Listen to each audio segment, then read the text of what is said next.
사순절을 시작했습니다. 이 절기는 예수 그리스도의 죽으심과 또 그 십자가, 그 사랑의 의미가 무엇인지를 돌아보며 주님과 함께 그 십자가의 길을 따르는 40일간의 거룩한 여정을 우리가 출발하게 된 것인데, 사순절 또 이제 다가올 고난주간 이런 이야기하면 내가 무엇을 좀 끊어야 되나, 뭘 절제해야 되나, 금식은 언제 해야 되나, 내가 어떻게 하면 경건한 생활을 할까, 이런 생각 많이 합니다. 필요하고 좋은 일이긴 하지요. 그런데 사순절은 그보다 더 근본적인 질문을 우리에게 던져야 되는 때입니다. 과연 나의 삶을 다스리고 있는 것이 무엇인가? 내 감정, 내 생각, 내 행동, 나의 이 모든 것들은 과연 무엇의 통치를 받고 있는가를 돌아보라고 주신 절기가 바로 이 사순절입니다.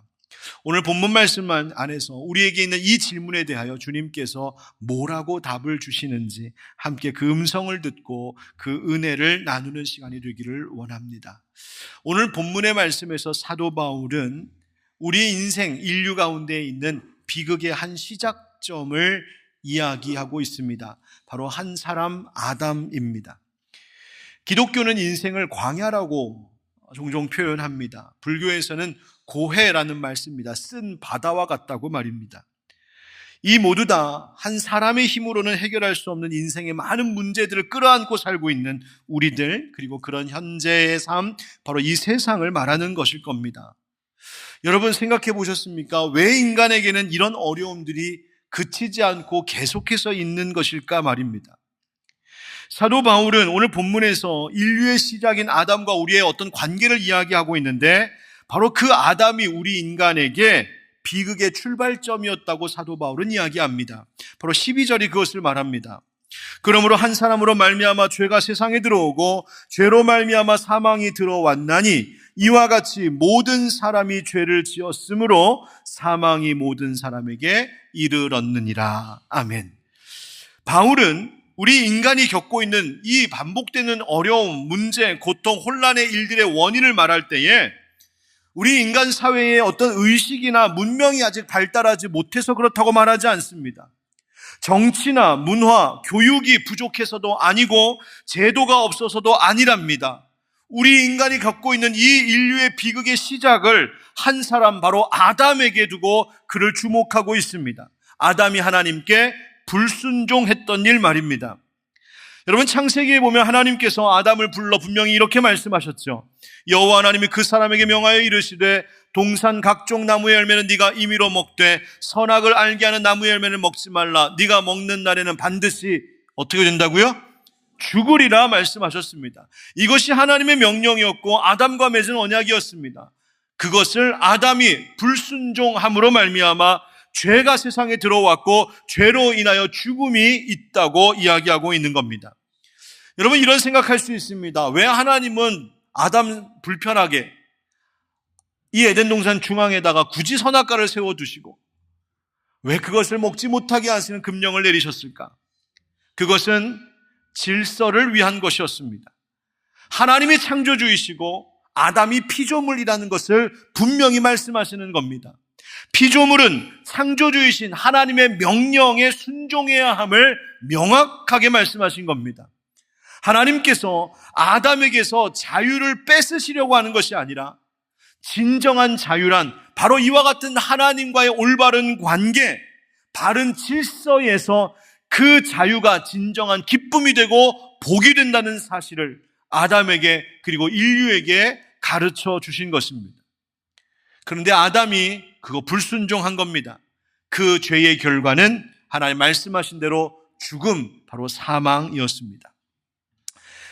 여기까지는 좋습니다. 왜? 아담 이야기니까. 그런데 문제는 그 다음이 우리를 어렵게 만든다는 겁니다. 다시 12절 말씀을 보면 하반절에 이렇게 말하고 있습니다. 이와 같이 모든 사람이 죄를 지었으므로 사망이 모든 사람에게 이르렀느니라. 아멘. 이와 같이 모든 사람이 죄를 지었다고요?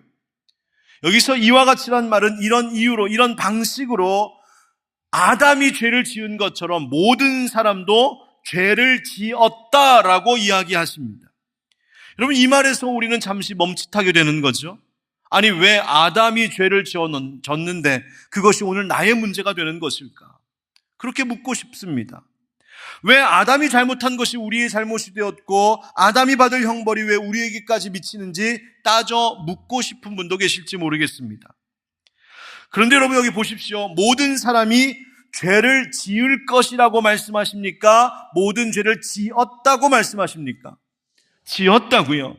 여기서 죄를 지었다라는 말은 이미 아담이 선악과를 먹음으로 하나님께 불순종하는 범죄를 저질렀을 때에 그때 이미 모든 사람, 모든 인류, 저도 여러분도 우리 모두가 다 이미 그때 다 죄 지은 것이 되었다고 성경이 선언하고 있는 겁니다. 여러분 우리는 이 모든 문제를 자꾸 개인적으로 생각하기 때문에 내 선택한 거, 내가 잘못한 거, 내가 결과 책임지는 건 이해하겠지만 아니 아담이 범한 죄, 그게 왜 내가 죄 지은 것이 되는가 의아해할 수 있습니다. 근데 성경은 우리를 인간이라고 하는 존재를 그렇게 단독적으로 보지 않습니다. 성경은 인간을 고립된 한 개인으로 보는 것이 아니라 하나님이 지으신 연대된 한 존재로 바라보고 있습니다. 개혁신학은 이것을 그래서 아담의 언약적인 대표성이라고 말하기도 합니다. 하나님께서 아담을 인류의 머리로, 즉 인류의 대표로 삼으시고 그렇게 여기신다는 겁니다. 그래서 아담이 혼자 개인적으로 하나님 앞에 범죄하고 불순종한 것으로 끝나는 것이 아니라 그의 불순종으로 인하여 그가 대표하고 있는 인류 모두 전체의 운명을 바꾸어 놓았노라고 성경이 그렇게 말하고 그렇게 보고 있는 겁니다. 웨스트민스터 신앙고백은 이 점을 뭐라고 말하냐면 아담의 첫 범죄로 말미암아 그의 죄책이 그의 모든 후손에게 전가되었다라고 말합니다.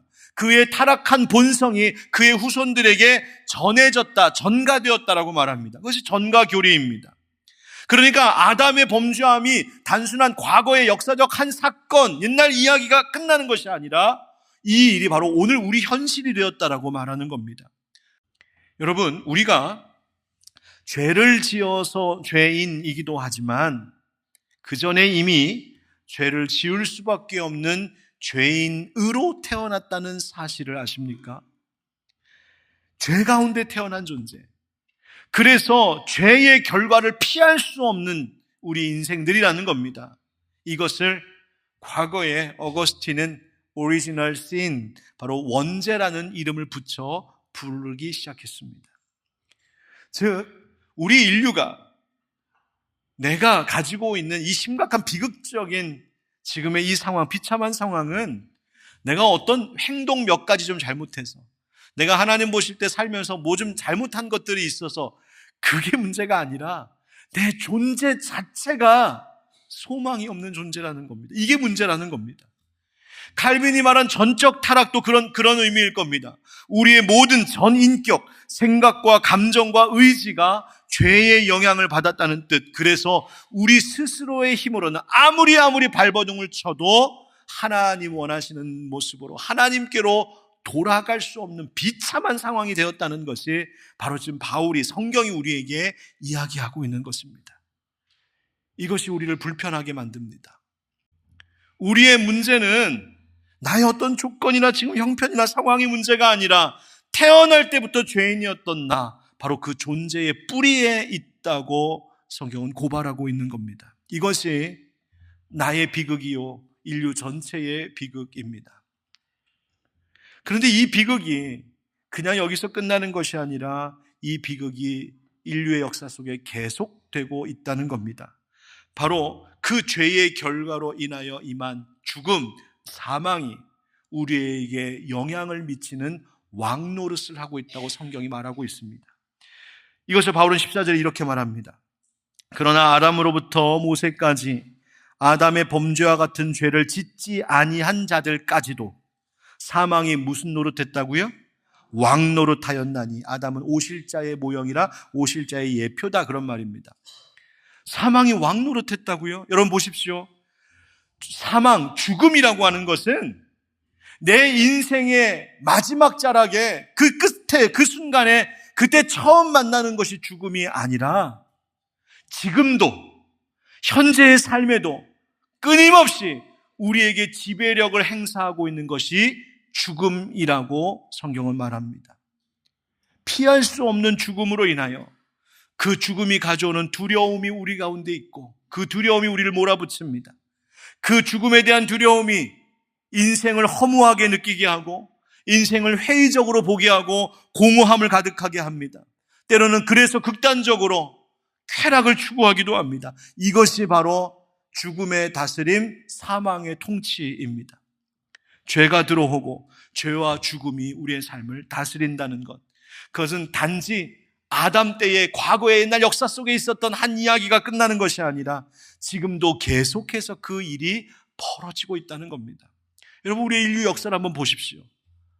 전쟁, 폭력, 학살, 억압, 차별, 탐욕, 부정과 불의, 인류가 계속해서 발전해도 이 일은 끊이지 않고 반복되고 있습니다.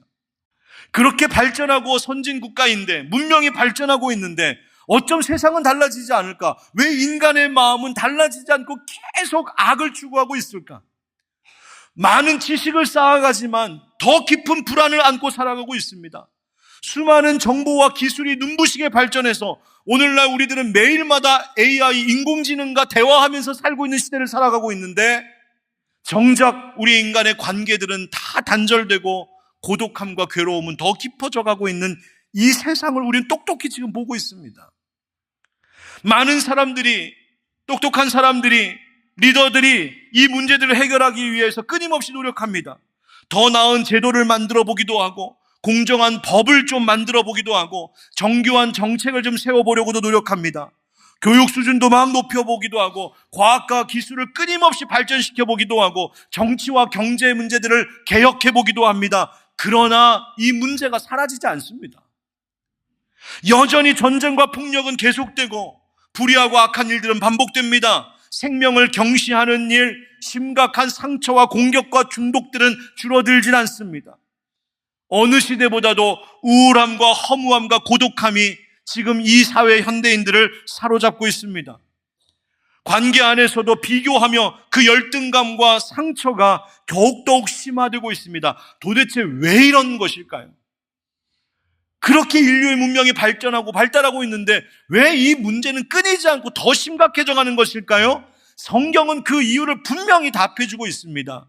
죄와 죽음이 다스리고 있기 때문이랍니다. 이 죄의 문제를 해결하지 않는 한 아무리 외적인 여건과 환경들을 바꾸어 간다 한들 근본적 해결이 될 수 없다고 진단한 겁니다. 죄와 사망의 이 뿌리를 해결하지 않는 한 우리는 아무리 열심히 걸어봐도 반드시 길을 잃을 수밖에 없다는 말입니다.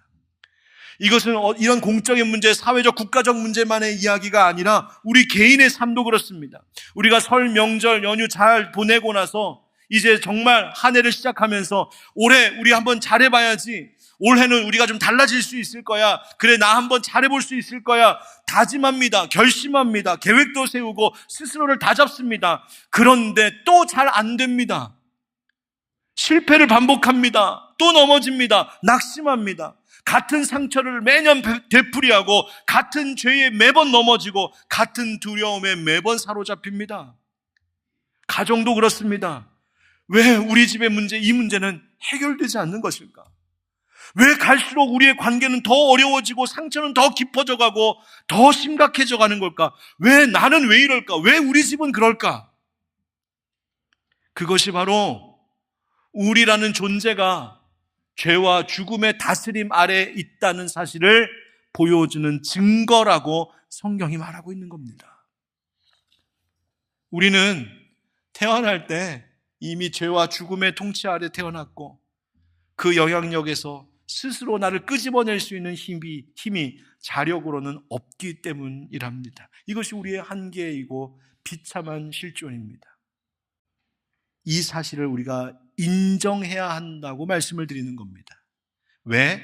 이것을 인정할 때에 비로소 소망이 보이기 시작하기 때문입니다.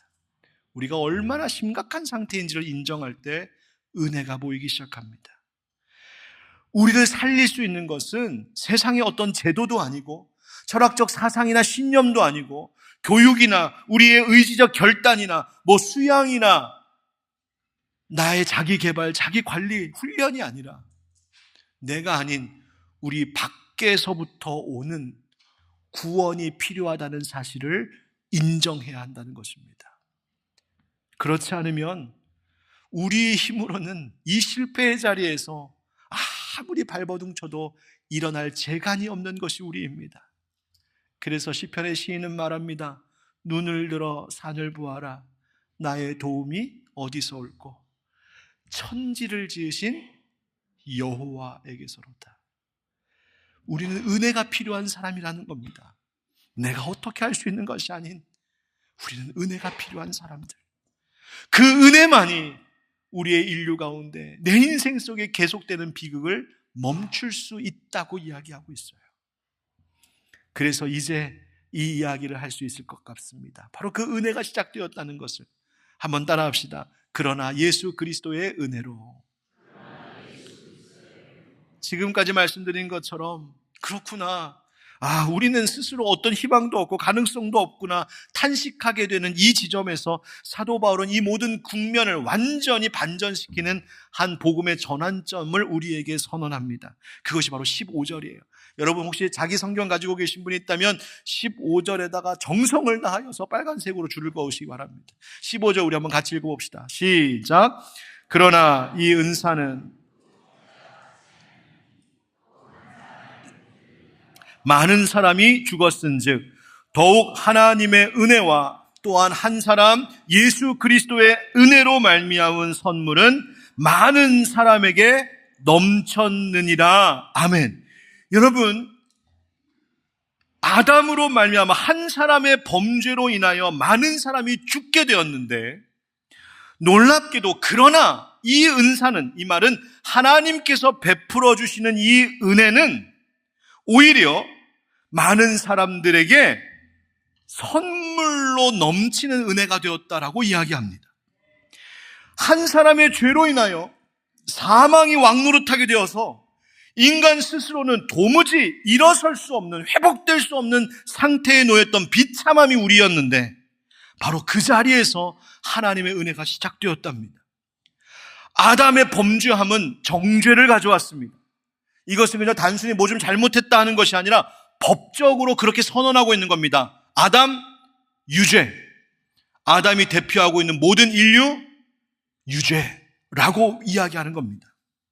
그런데 똑같은 구조로 사도 바울은 예수 그리스도께서 우리에게 의를 가져왔다라고 이야기합니다. 바로 16절 말씀이에요. 또 이 선물은 범죄한 한 사람으로 말미암은 것과 같지 아니하니 심판은 한 사람으로 말미암아 정죄에 이르렀으나 은사는 많은 범죄로 말미암아 의롭다 하심에 이름이니라. 어디에 이르렀다고요? 의롭다 하심에. 즉 아담 한 사람 때문에 모든 사람이 유죄 판결의 심판을 받았는데 하나님이 베풀어 주신 은혜가 뭐냐? 그 은혜로 말미암아 그렇게 죄 지은 많은 사람들이 그 은혜를 거저 입음으로 무죄 판결됐다는 말입니다. 아담으로 인하여서는 죄가 전가되었지만 예수 그리스도로 인하여서는 의가 전가되었다고 이야기하는 겁니다. 이것이 바로 예수 그리스도께서 우리를 위하여서 십자가에서 죽으신 의미요 속죄의 의미입니다. 그렇다면 복음이 무엇인지 선명해지죠.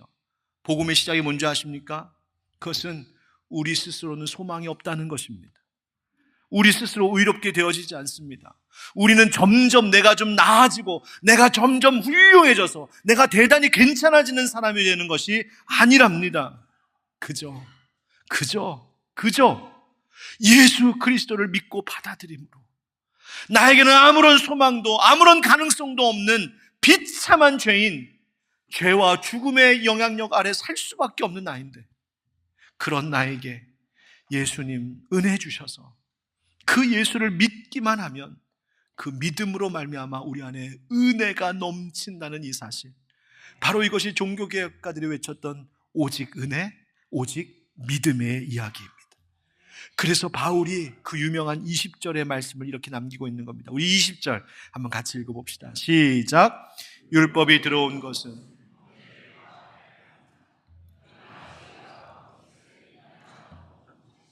아멘. 은혜가 어떻게 됐다고요? 넘쳤답니다. 여러분, 넘쳤다는 말이 무엇일까요? 여러분, 시커먼 더러운 물이 통에 이만큼 가득 차 있다고 생각합시다. 이거 어떻게 깨끗한 물로 바꿀 수 있을까요? 이거 뭐 엎어버리면 비워버릴 수야 있지만 깨끗한 물로 바뀌진 않습니다. 이거 어떻게 바꿀 수 있을까요? 여기에다가 깨끗한 물 한두 방울, 아니 한두 컵 부으면 깨끗해질까요? 아니요, 티도 안 납니다. 어떻게 하면 되냐면, 죄송합니다, 이빠이 들이부으면 됩니다. 깨끗한 물, 강한 물살로 어마어마한 물을 그 통에다 들이부으면 그 속에는 시커먼 물들이 다 쏟아져 나오고, 또 붓고 또 붓고 또 부으면 그거 다 쏟아져 나오고 어느새 그 통 안에 깨끗한 물이 채워집니다. 바로 그것을 넘친다라고 말하는 것입니다. 여러분, 세상의 것으로 채울 수 없습니다. 세상의 것으로 넘치게 할 수 없습니다. 인간의 노력과 인간의 수고로 우리 안에 은혜를 넘치게 할 수 없다는 말입니다. 오직 그 크신 하나님의 사랑, 그 한량없는 사랑, 인간의 그 노력과 수고로는 비교도 되지 않는 하나님의 그 끝없는 십자가의 사랑과 은혜만이 우리를 채우고 깨끗하게 하는 줄 믿으시기 바랍니다. 그것으로 채워지며 사는 겁니다. 아담은 순종해야 될 그 자리에서 불순종함으로 우리가 죄와 죽음을 얻게 했지만, 예수님은 십자가 고난 죽으심이라는 그 자리를 끝까지 순종하심으로 의를 이루셨기에 그 예수님을 믿는 자들, 그 믿는 자들이 의가 이르도록 은혜를 넘치게 하신 겁니다. 아담은 선악과 먹으면서 이거 먹으면 하나님처럼 될까 생각했을지 모르겠지만, 예수님은 십자가 고난의 잔을 마시시면서 하나님과 동등되심을 취하지 아니하시고 모든 것을 이 땅에 내려놓고 내려오셨습니다. 아담은 그 금지된 열매를 붙잡았지만 예수님은 자신의 몸으로 십자가를 붙드셨습니다. 아담은 낙원에서 추방되었지만 예수님은 낙원의 문을 여시고 그 길로 갈 수 있는 길이 되어주셨습니다. 이제 마지막 이야기를 할 때가 됐어요. 이야기하려고 여기까지 온 겁니다. 그래서 그래서 어떻게 하자는 겁니까? 한번 따라합시다. 나를 다스리는 은혜. 여러분, 성경은 묻고 있습니다. 여러분은 지금 아담 안에 있습니까? 그리스도 안에 있습니까? 성경에 묻는 겁니다.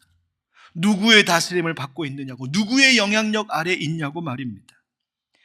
어쩌면 우리 자신의 내면과 현실의 모습을 보면 죄가 여전히 내 안에서 왕노릇하고 있는 것처럼 느껴질 때가 있습니다. 그러나 성경은 분명히 선언합니다. 21절에 이는 죄가 사망 안에서 왕노릇한 것 같이 은혜도 또한 의로 말미암아 왕노릇하여, 은혜가 이제는 우리에게 왕노릇하여서 우리 주 예수 그리스도로 말미암아 영생에 이르게 하려 함이라. 할렐루야, 아멘. 이제는 은혜가 우리 가운데 왕노릇한답니다. 여러분, 그러니 더 이상 정죄함과 두려움이 우리를 지배하도록 내버려 두지 마시기 바랍니다. 여전히 죄를 붙들고 타협하고 있다면 그 죄의 지배력 아래 나를 내려놓지 마시고 회개하고 돌아오시기를 주의 이름으로 축원드립니다.